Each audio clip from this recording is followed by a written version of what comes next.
Story time. So I'm riding my bike up the Bayside bike track here in Melbourne on New Year's Day. And it's a beautiful day. The sun's shining. There's not a cloud in the sky. It's a great day. It's a great day. And there's a cafe that overlooks the bay. And you want to stop there because it looks awesome. And the cafe's fine as well. And so I was there on New Year's Day, getting an iced coffee for myself after, you know, a decent bike ride and just enjoying the atmosphere. And there's this guy, maybe in his late 50s, early 60s, something like that. It's sort of tubby white guy, and he's there with two ladies around his age. And they order coffee right after me. And we're sitting there for 5 minutes. I get my coffee. Their coffees get called out shortly thereafter. And he comes up and collects the coffees and he's like, oh, finally, not good enough. You know, really aggro, really aggressive to the sweaty barista. And it just made me think like, man, it must fucking suck to be that guy.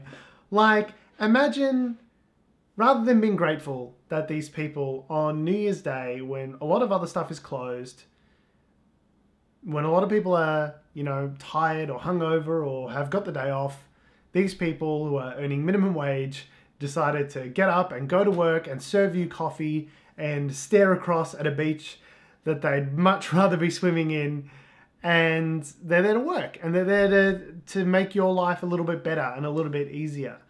Imagine seeing all that, knowing all of that, and still being like, man, my coffee was 120 seconds too late. That must be miserable. That guy must be miserable because you know that that's not how he lives this one aspect of his life. That must be, you know, how you do anything is how you do everything. And so I can't imagine that that guy doesn't walk around with that sense of entitlement and kind of aggression and anger and sadness all the time. Like, I actually feel quite bad for him in that respect. And it just made me reflect on the fact that I feel super lucky that, you know, I live in a great city and that there's money in my pocket and I can go and get a coffee on New Year's Day and be out in nature and stare at the beautiful ocean and have all of these things. And I don't know, my New Year's resolution, if I have one, is to never be that guy, is to keep being the guy that feels lucky that the cafe is open on New Year's Day rather than annoyed that the coffee that I got was a few minutes later than I thought it should be when the cafe is slammed on New Year's Day. And it's like, you're there to enjoy yourself. You're there with your family, to be there in nature, overlooking the view on the beach. Like, that's why you're there. Why are you angry that you need to spend an extra 2 minutes doing that before the coffee arrives? Like, that's the whole reason you're there, is to spend time there. And we know it's New Year's Day. Nobody's in a rush to go anywhere or to do anything necessarily. It's kind of the one day of the year where that's not applicable. So, New Year's resolution for myself, don't become that guy. Be grateful. Try and be humble about your place in the world and your importance.